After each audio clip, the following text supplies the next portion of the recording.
আত্মা নং বিদ্ধি চ্যানেলের সকল দর্শক এবং শ্রোতা বন্ধুদের স্বাগতম। আজকে আমরা আলোচনা করব শ্রী শ্রী দশ মহাবিদ্যার চতুর্থ মহাবিদ্যা দেবী ভুবনেশ্বরী সম্পর্কে। 14 ভুবনের যিনি ঈশ্বরী অর্থাৎ সৃষ্টি স্থিতি ও লয়কারিণী, তিনি দেবী ভুবনেশ্বরী।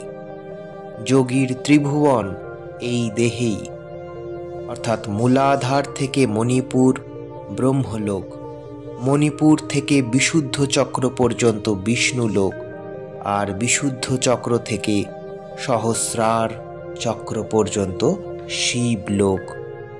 মণিপুর চক্রে ব্রহ্মগ্রন্থি, অনাহত চক্রে বিষ্ণু গ্রন্থি, আর আজ্ঞায় শিব গ্রন্থি। আবার এই দেহ ব্রহ্মাণ্ডে যোগী 14 ভুবন দর্শন করেন। এই দেহ ভুবনে প্রাণী প্রধান, আর প্রাণের অস্তিত্ব বা স্পন্দন অনুভূত হয় হৃদয়ে। তাই দেবী ভুবনেশ্বরী হৃদয়ের অধীশ্বরী। হৃদয় স্থিত অনাহত চক্রে তিনি অধিষ্ঠিতা। আবার সকল ভুবনের তিনি ঈশ্বরী, তাই সকল চক্রেই তাঁর অধিষ্ঠান। তিনি সকল ভাবের প্রেরণাদায়িনী, সকল ভাবের অধিষ্ঠাত্রী দেবী। দেবী ষোড়শীর তত্ত্বে রূপ বা তেজ তত্ত্বের প্রকাশ পাই, অর্থাৎ নিরাকারা বিশ্বমূর্তির প্রথম সাকারা কল্পনা। আর দেবী ভুবনেশ্বরীতে পাই সাকারের মূর্ত প্রকাশ।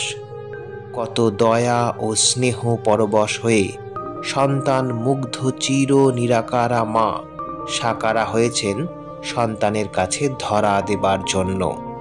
নইলে কার সাধ্য তাঁকে আবিষ্কার করে, তার তত্ত্ব সম্যক উপলব্ধি করে, তাঁর মূর্তি কল্পনাতেও অঙ্কিত করে, তাঁর ক্রোর নির্ণয় করে সেখানে চির শান্তির শরণ নেয়।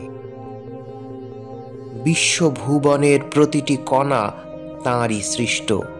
তাঁরই সৃষ্ট সকল সুষমা ও সৌন্দর্য নিয়ে তিনি আবির্ভূতা। ভুবনের সকল সৌন্দর্যের কেন্দ্রমণি সূর্য, চন্দ্র, অগ্নি তাঁর ত্রিনয়ন, মহাশূন্য তাঁর বসন, গ্রহ নক্ষত্র জ্যোতিষ্কমণ্ডল তাঁর অঙ্গের ভূষণ এবং বায়ু তাঁর শ্বাস। দেবী উদীয়মান সূর্যের মতো প্রভাময়ী। তিনি চির নবীনা রমণী।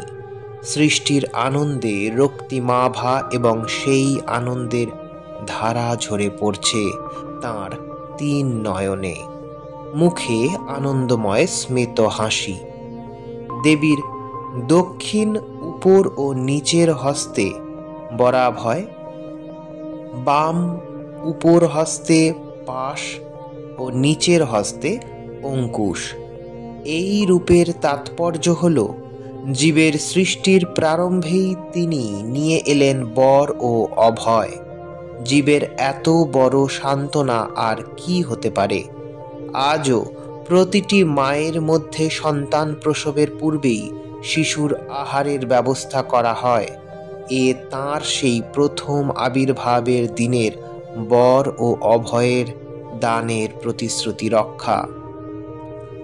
প্রহরণের তাৎপর্য হল আত্মরক্ষার অস্ত্র। সেই অনাদিকাল পূর্ব সৃষ্টির আদি থেকে আজও প্রাণ রক্ষার জন্য অথবা আত্মোপলব্ধির জন্য আত্মরক্ষার প্রয়োজন। কামাদি রিপু ও পাশ সমূহ হতে আত্মরক্ষা করতে না পারলে আত্মোপলব্ধি দ্বারা মুক্তি লাভ সম্ভব নয়। দেবীর হাতের পাশ ধারণের তাৎপর্য এই যে সকল প্রকার অবিদ্যা শক্তিকে পাশ অর্থাৎ ফাঁস দ্বারা বন্ধ করে সাধককে মুক্তির পথে, নির্বাণের পথে অগ্রসর হতে হবে।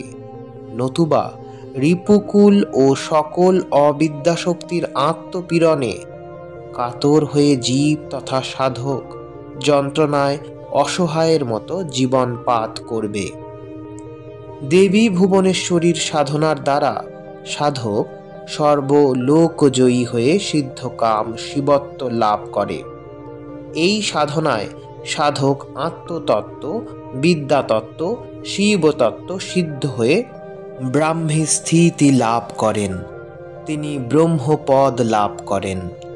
ভুবনেশ্বরীর সাধনা কঠিন সাধনা, কারণ এই সাধনায় স্থূল, সূক্ষ্ম ও কারণ এই 3 স্তরের সাধনায় সিদ্ধি লাভ করতে হয়। গুরুর শরণ নিয়ে গুরুমুখ নিঃসৃত সাধন পদ্ধতি অবগত হয়ে শ্রদ্ধা বলে সাধক সহজেই উত্তীর্ণ হতে পারে।